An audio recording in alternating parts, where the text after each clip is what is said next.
Vous allez écouter L'art de la persuasion, écrit par Marvin Graham et lu par Jérémy Deloffre, L'art de gagner de l'argent, écrit par P.T. Barnum et lu par Sarah Vancouver, et Vendre sur Internet sans capital, sans risque et sans idée, écrit par Jason Nolan et lu par Olivia Young.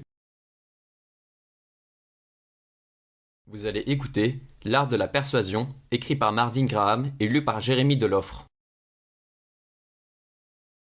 Partie 1. L'éthique des leaders.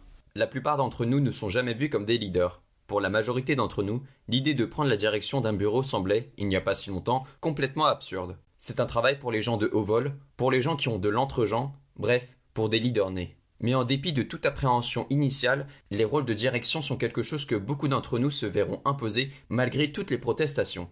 Dans la grande majorité des secteurs d'activité, le progrès et l'augmentation de salaire impliquent d'assumer davantage de responsabilités. Et cette responsabilité prendra très souvent la forme d'un rôle de direction. Vous ne pouvez progresser qu'à un certain point avant d'avoir du personnel sous vos ordres, et plus vous grimpez les échelons, plus les gens commenceront à vous demander des conseils, et plus vous serez responsable de personnes.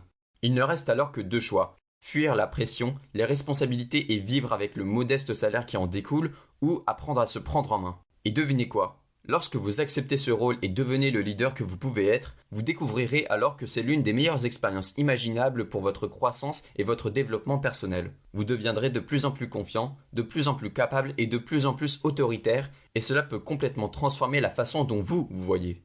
Et maintenant, la grande question est, peut-on apprendre le leadership? Certaines personnes sont-elles simplement destinées à être de bons leaders, tandis que d'autres seront à jamais méprisées et maladroites dans ce rôle? Eh bien, si certaines personnes sont nées avec, il est certainement possible d'apprendre les compétences nécessaires au leadership si vous ne les avez pas déjà. Et il se trouve que c'est exactement ce que ce livre est sur le point de faire pour vous. Poursuivez donc votre lecture et préparez-vous à apprendre les tenants et les aboutissants du leadership et ce qu'il faut pour inspirer une équipe et en tirer le meilleur parti.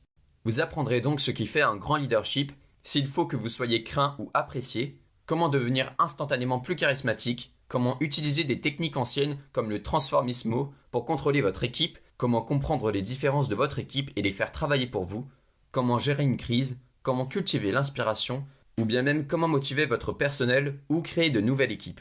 Une fois que vous aurez affiné ces compétences, vous constaterez qu'elles deviennent puissantes non seulement au bureau et dans les salles de réunion, mais aussi dans tous les autres domaines de la vie. Préparez-vous alors à devenir un ami plus inspirant et un parent plus efficace.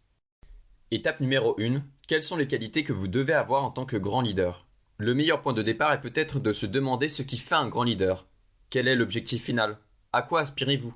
Lorsque nous pensons aux grands leaders, nous pensons souvent à des types de super-héros ultra inspirants, des personnes aux poitrines héroïques et gonflées, aux voix puissantes et à l'air cool et confiant. Ils savent toujours ce qu'il faut faire et ont la capacité étonnante de débiter des discours de motivation et d'inspiration en un clin d'œil. Personne ne défie jamais ces grands leaders parce qu'ils ne le veulent pas. Les grands leaders sont si justes et si sages qu'ils n'en ont pas besoin. Mais si quelqu'un les contrariait, il serait immédiatement remis à sa place par un jugement sévère mais juste et une autorité incontestable. Ce sont les leaders qui nous font nous sentir en sécurité, qui dirigent nos navires dans des eaux inconnues et qui nous donnent l'impression que nous pouvons tout faire en équipe. Ce sont les héros tout droit sortis des dessins animés. Il y a de fortes chances que vous ayez connu quelques personnes de ce genre au cours de votre vie. Peut-être avez-vous un parent qui est vraiment cette figure sage et omnisciente, ou peut-être avez-vous eu un professeur qui vous a inspiré lorsque vous étiez plus jeune et qui vous a aidé à faire les choix de carrière qui vous ont mené là où vous êtes aujourd'hui. Vous connaissez peut-être aussi des personnages célèbres de la vie réelle qui correspondent à cette définition. Peut-être connaissez-vous quelques célébrités que vous admirez ou quelques personnages historiques. Mais pour la plupart, ce n'est pas la réalité de ce qui fait un bon leader. Si toutes ces choses peuvent certainement vous aider à inspirer des adeptes, elles ne sont certainement pas nécessaires pour que vous deveniez un leader efficace. Et c'est tant mieux, car ce serait une sacrée pression à se mettre. Alors, qu'est-ce qui fait un bon leader? Quelle est la condition minimale d'admission? Bien sûr, il s'agit d'un concept quelque peu abstrait qui ne peut être satisfait par une réponse simple. Mais faisons de notre mieux. En définitive, le meilleur leader est celui qui obtient des résultats. Et il le fait en organisant, en stabilisant et en motivant une équipe afin d'obtenir d'elle plus que ce qu'elle serait capable d'accomplir seule. En d'autres termes, le fait d'avoir ce leader en place fait-il une grande différence dans la capacité de l'équipe à atteindre des objectifs? Si la réponse est oui, alors le leader remplit une fonction utile et il vaut la peine de le garder en place. Si la réponse est non, vous pouvez avancer l'argument que le leader n'est pas utile et qu'il constitue une perte d'argent ou de temps. Mais cette mentalité, bien qu'exacte, est dangereuse. Pourquoi? Parce qu'elle conduit à des évaluations de performance et à d'autres tests visant à identifier les capacités du dirigeant. Un dirigeant peut alors être puni ou pénalisé s'il n'atteint pas les objectifs mensuels ou s'il est perçu comme dépensant trop d'argent. Cela semble Sample complete. Ready to continue?